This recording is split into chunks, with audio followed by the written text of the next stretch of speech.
bases. Ahora, ¿cuál es el daño en la mucosa del intestino delgado? Brevemente, esto es una mucosa normal, donde se ven las vellosidades intestinales, que esos son ese aspecto de dedos ascendentes, y esta es una biopsia, el daño más severo de un paciente que tiene enfermedad celíaca, donde esas vellosidades desaparecen y todo está reemplazado por un proceso inflamatorio, largas criptas y toda la superficie infiltrada por linfocitos intraepiteliales. Bueno, hay una serie de signos muy característicos. Ahora, hoy, diría ya desde hace 20 años, y a partir de Mike Marsh, un tipo brillante, un inglés brillante, se sabe que hay estadios de daño de la mucosa del intestino delgado, y todos estos individuos con distinto grado de alteración histológica de la mucosa intestinal pueden ser celíacos. Desde menores alteraciones como infiltrados inflamatorios en el epitelio de superficie hasta atrofia velocitaria, que es la forma más severa. Hoy en líneas generales se consideran que los tipos 3A, 3B y 3C son casi patognomónicos. Daños de ese tipo son patognomónicos de enfermedad celíaca. Ahora, esto es absolutamente patognomónico. La lesión es característica, pero hay algunas circunstancias en que se puede dar una lesión similar. Son más de 50 enfermedades que se pueden mencionar. Yo solo tengo algunas de ellas en esto. El plutropical, la enfermedad de Crohn, la enteropatía autoinmune, algunas formas de giardiasis, la enteropatía por VIH, enteritis actínica, etc. Por lo tanto, hay que tener cuidado en la definición histológica. Y esto es un argumento más a favor de la enfermedad, de la serología. Y hay, además, probables fallas que se pueden producir en esto de la obtención de muestras histológicas y el análisis. Procedimiento, es importante que el procedimiento sea adecuado. Yo les quiero mostrar la visión endoscópica de la segunda porción del duodeno en enfermos y voy a mostrarles este pequeño detalle. Fíjense ustedes que la característica de la mucosa es muy diferente en distintos sitios. En algunos se ven vellosidades y otros, como estos, no se ven vellosidades. Aquí se ven las vellosidades y aquí no se ven las vellosidades. Esto es la visión de un endoscopio de magnificación. Por lo tanto, las lesiones pueden ser absolutamente parcelares. Y es muy importante el sitio donde se toma la biopsia. Y la biopsia hoy se toma por mecanismos endoscópicos. Y en líneas generales, la enfermedad puede tomar todo el intestino proximal y después salteado. Puede tomar nada más que el intestino proximal y no tener salteado. Y puede tomar sectores salteados del intestino. Probablemente la magnitud clínica de la enfermedad esté estrechamente relacionada con la magnitud de daño histológico que tenga la mucosa intestinal. Pero es muy importante que una cosa que hasta ahora se le da poca atención, y es que hay individuos, hasta el 13% de los que son celíacos, que tienen daño exclusivamente en el bulbo duodenal. Y hoy se exige que no solo hay que tomar biopsias de la segunda porción del duodeno para hacer diagnóstico de enfermedad celíaca, sino también por lo menos 2 biopsias del bulbo duodenal. Y en un mismo enfermo, hasta el 75% o 76% de los pacientes pueden tener diversos grados de daño histológico en la misma mucosa intestinal. Por lo tanto, hay que tomar biopsias múltiples para poder llegar al diagnóstico. Y otro de los problemas es que muchas veces el procesamiento que los gastroenterólogos que obtienen, o los endoscopistas que obtienen la biopsia, daña la mucosa y le ofrecemos al patólogo muestras de pésima calidad, donde no puede hacer diagnóstico. Y en realidad los patólogos tienen un gran problema. Mayor problema lo tienen los patólogos generales que los especializados. Y ahí viene uno de los grandes problemas del diagnóstico. Pero también hay otra falla en la histología, es la sobre o subinterpretación que los patólogos hagan de la morfología. Como es absolutamente subjetiva, los patólogos se suelen equivocar y esta equivocación está en estrecha, directa relación, inversa relación a la experiencia que tienen. Los patólogos especializados tienen mejor calidad de informes, los patólogos generales tienen peor calidad y mayor posibilidad de error. Y ahí vamos a ver pequeños datos de la bibliografía sobre cuál es la importancia de esta falla del diagnóstico. Este es un estudio de Italia, en realidad está copiado uno ya publicado anteriormente nuestro, que no lo muestro porque me da vergüenza los números de esta evidencia en Argentina, pero ellos revisan el diagnóstico de 614 individuos diagnosticados como celíacos. Confirman la enfermedad celíaca en 434 y no la pueden confirmar en el 20% de ellos. Atención, el 20% de los diagnósticos hechos en Italia, un lugar donde hay altísima alerta en términos de enfermedad celíaca y donde hay grupos de extraordinaria capacidad de investigación y de asistencia de enfermos, el 20% de los diagnósticos están equivocados.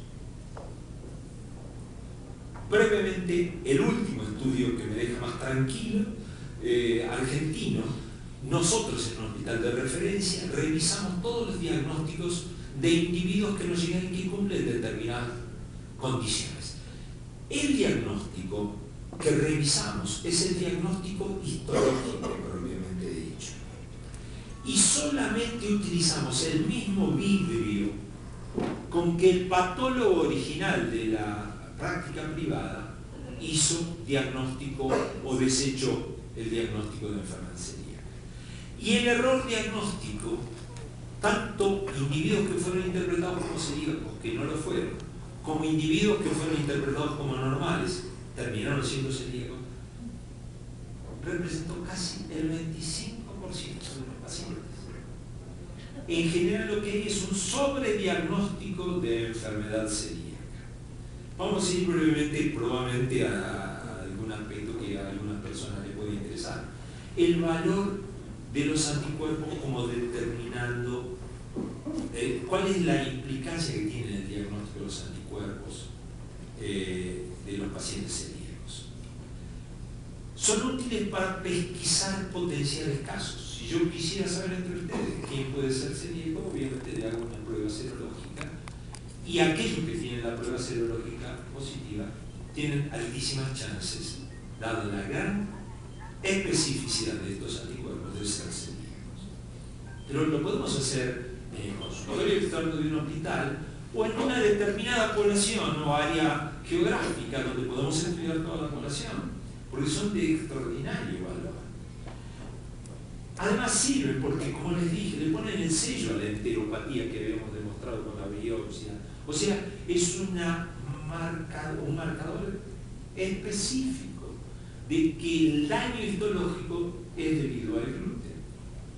Y además, otro de los valores hasta ahora vigentes, aunque todavía discutidos, sirven como marcadores de la evolución de los pacientes. El individuo que hace dieta libre de gluten entra en inactividad de la enfermedad y por lo tanto todos los anticuerpos tienden a descender hasta la normalidad.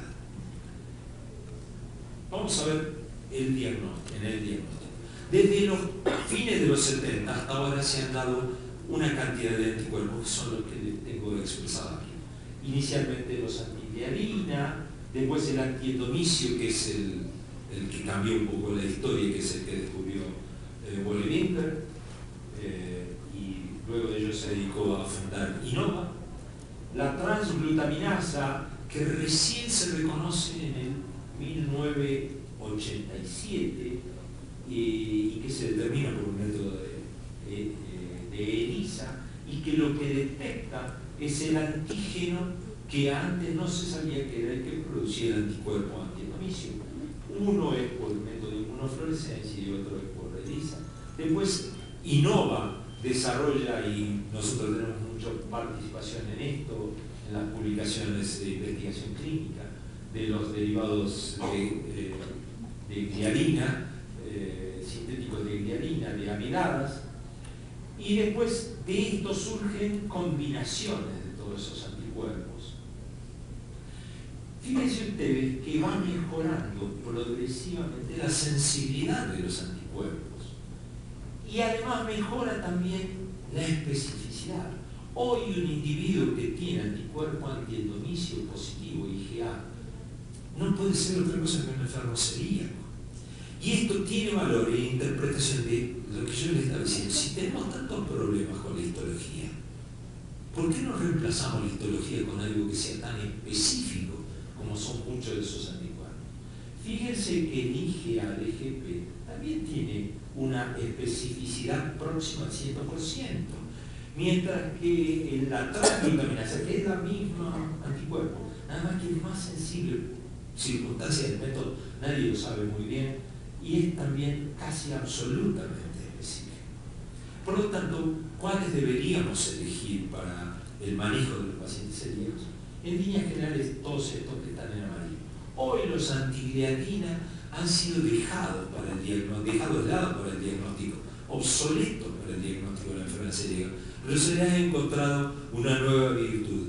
Marca una enfermedad, no es absolutamente sensible, pero marca una enfermedad que es también dependiente del gluten, pero no es enfermedad celíaca, que se denomina sensibilidad del gluten no celíaco, y no nos metamos en eso porque es un berenjenal que no vamos a salir.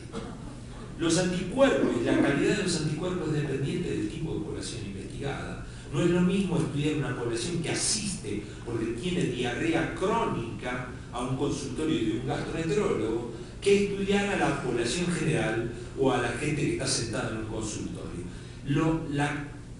El valor de los anticuerpos es muy diferente entre una población y otra, pero también depende del anticuerpo que empleamos. Ya vimos que la sensibilidad y especificidad es variable, de detalles de estandarización de la técnica que hacen diferencia de laboratorio en laboratorio, y también de kits comerciales empleados. Sigo un poquitito. Quiero mostrarles este estudio. El otro era basado en un estudio reciente que publicado por mi grupo, que creo que es el más importante de todo lo que se ha publicado sobre el anticuerpo, porque en realidad estudia todos los anticuerpos en dos poblaciones muy diferentes. Pero quiero mostrarles un detalle de lo que se ha transformado o fue durante mucho tiempo una práctica habitual, específicamente en Centroamérica. En muchos lugares donde hay muchos gastroenterólogos, como entiendo que también ha ocurrido aquí en México, pero en Guatemala, en República Dominicana, se acostumbraron a enviar las muestras de sangre de Estados Unidos porque hay laboratorios centralizados, privados, que hacen y devuelven el diagnóstico en un día. Y gente de la Universidad de Columbia en New York lo que hizo es tratar de chequear la capacidad de diagnóstico de esos laboratorios. Entonces dividió la muestra de una serie consecutiva de individuos, algunos celíacos, la mayoría celíacos y otros controles, las dividió en dos partes. Una se la mandó a un laboratorio 1 y otra se la mandó a otro laboratorio 2. Y los dos hicieron la misma técnica de transglutaminasa. Y fíjense ustedes, la sensibilidad de el laboratorio 1 detectó nada más, laboratorio privado, mega laboratorio de Estados Unidos, nada más que el 47%, y el laboratorio 2 detectó el 86% de los enfermos. Y la especificidad, el 100% de los que había diagnosticado el laboratorio 1 eran celíacos, y solamente el 40% de los que había dado positivo en el laboratorio 2 fueron celíacos. O sea, grosero problema. Grosero problema. Mándenlo a Argentina.